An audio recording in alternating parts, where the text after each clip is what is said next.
샬롬. 오늘도 평강의 하나님께서 여러분들과 함께 하시기를 바라겠습니다. 오늘 우리가 함께 나눌 말씀은 요한일서 4장 13절에서부터 21절까지 말씀입니다. 요 며칠 우리는 사랑에 관해서 계속 저와 여러분들이 함께 나누었습니다. 아마도 사도 요한만큼 이렇게 사랑을 강조한 사도도 없을 것입니다. 사도 요한이 명백히 우리에게 하는 그 이야기가 무엇입니까? 하나님께서 우리들을 사랑하셨다.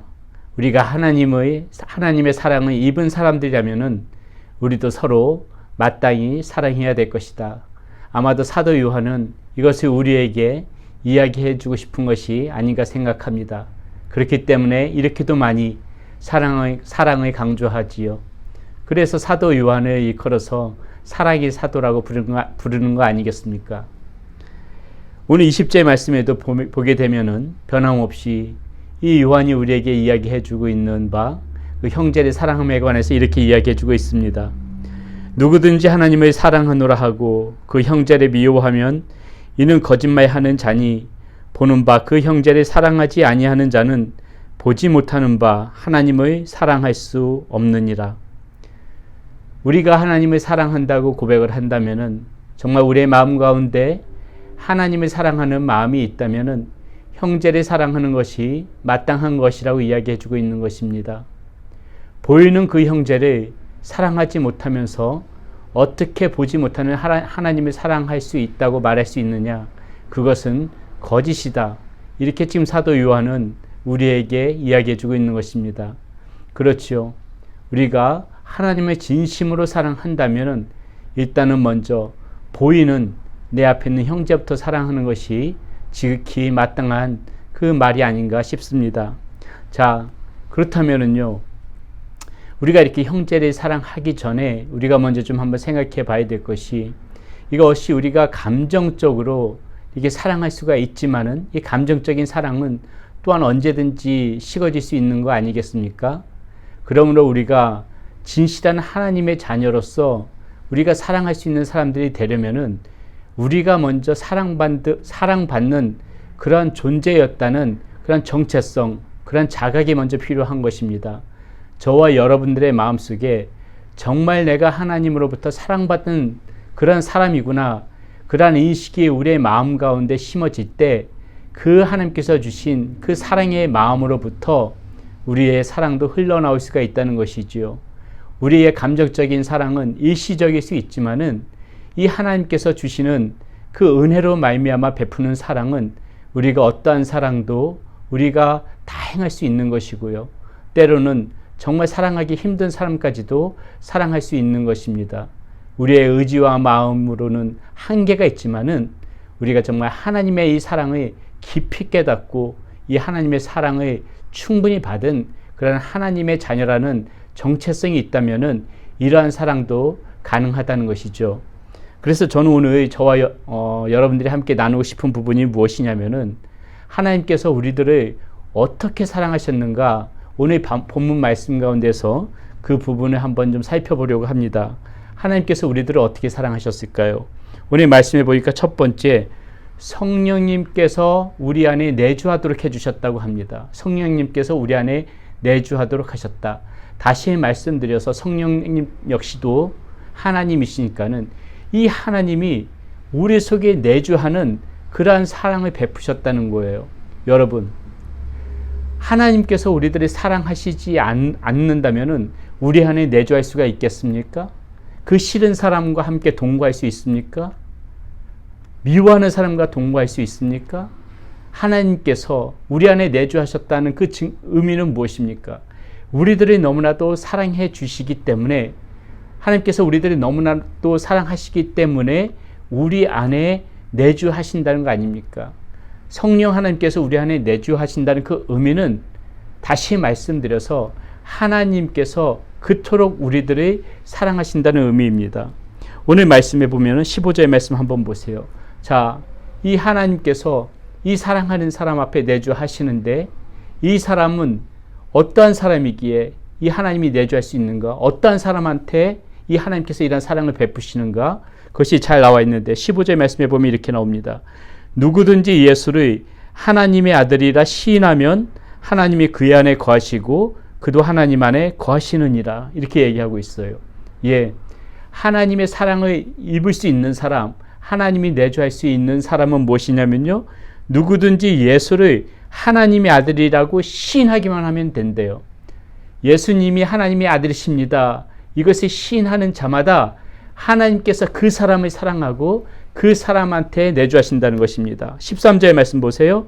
그의 성령을 우리에게 주심으로 우리가 그 안에 거하고 그가 우리 안에 거하시는 줄을 아느니라. 이렇게 예수 그리스도를 시인하는 저와 여러분들에게 하나님께서 성령 하나님을 주시고 성령 하나님이 우리 안에 내주하신다는 것이죠.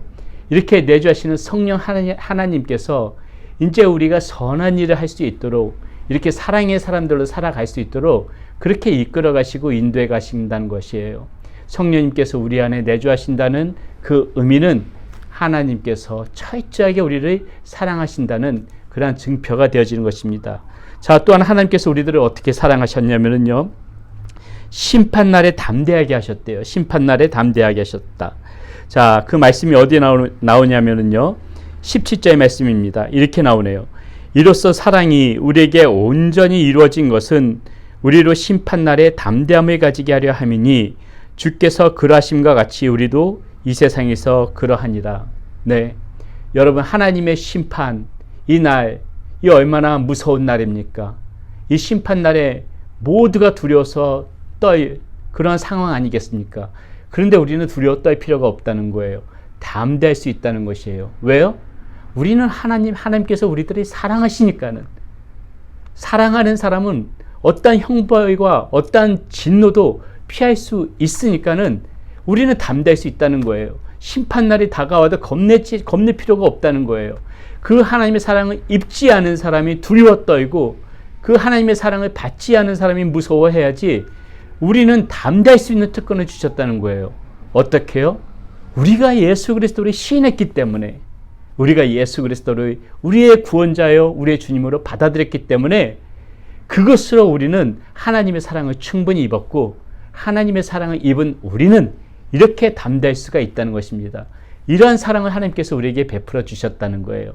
자, 마지막으로 하나님께서 우리에게 어떤 사랑을 베푸셨느냐, 우리에게 어떤 사랑을 주셨느냐, 계명을 주셔서 우리가 그것을 받게 하셨대요. 21절의 말씀 봅니다. 우리가 이 계명을 주께 받았나니 하나님을 사랑하는 자는 또한 그 형제를 사랑하였자니라. 이 계명이 무엇이냐면요, 이렇게 형제를 사랑할 수 있는 그런 계명을 우리에게 주셨다는 거예요. 자, 여러분, 이 계명이 얼만큼 중요한 부분이냐면은, 자, 보세요.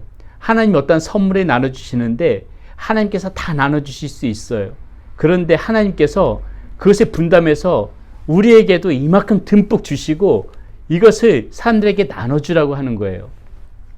제가 옛날 어렸을 적에 그 어머니께서 이렇게 빈대떡들을 가끔가다 비추시면은 그것을 제 손에 들려주면서 이웃집에게 전해주게 하셨어요.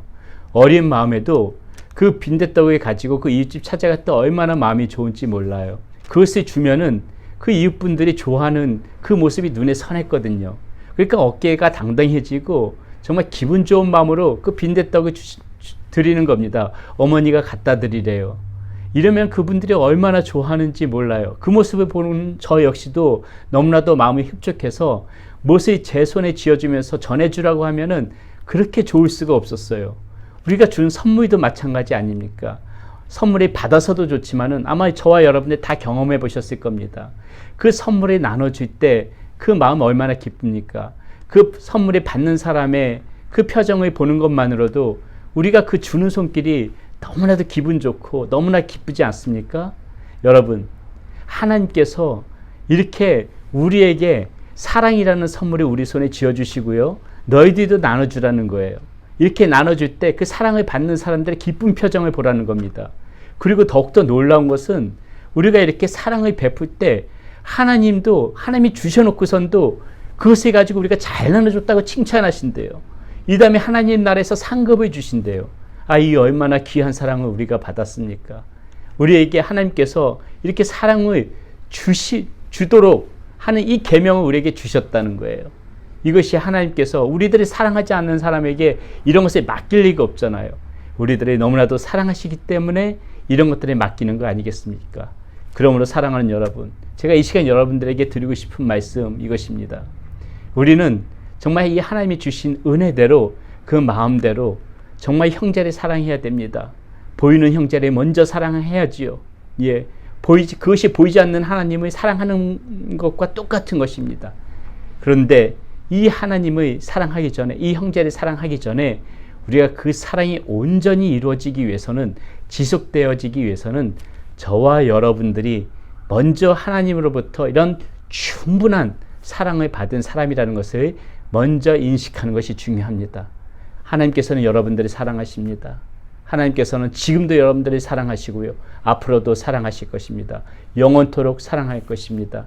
여러분이 어떠한 처지에 있던, 어떠한 상황에 있던 그것과 상관없이 하나님께서는 여러분들과 함께 하시고 여러분들이 붙들어 주시고 계속해서 여러분들을 사랑해 주실 것입니다. 여러분은 사랑받는 존재입니다. 그 사랑에 힘입어서 우리도 오늘도 열심히 서로 사랑을 나눠주는 그러한 사람이 되어집시다. 기도하겠습니다. 하나님 감사합니다. 오늘 말씀 가운데서 하나님 변함없이 우리가 형제를 사랑해야 하는 그러한 계명을 받았음을 하나님 다시 한번 우리가 생각해 보게 됩니다. 하나님, 무엇보다도 우리가 이러한 사랑을 충분히 나눠주기 위해서는 우리가 먼저 하나님으로부터 사랑받는 그러한 사람이라는 그러한 자각이 먼저 필요합니다. 오늘 말씀 가운데 나타나신 하나님께서 우리에게 주신 사랑 잊어버리지 않고 충분히 사랑을 받는 그러한 우리의 모습을 가지고 그렇게 또 사랑을 나눠줄 수 있는 우리의 모습이 되어지게 하여 주시옵소서. 예수님의 이름으로 기도드렸습니다. 아멘.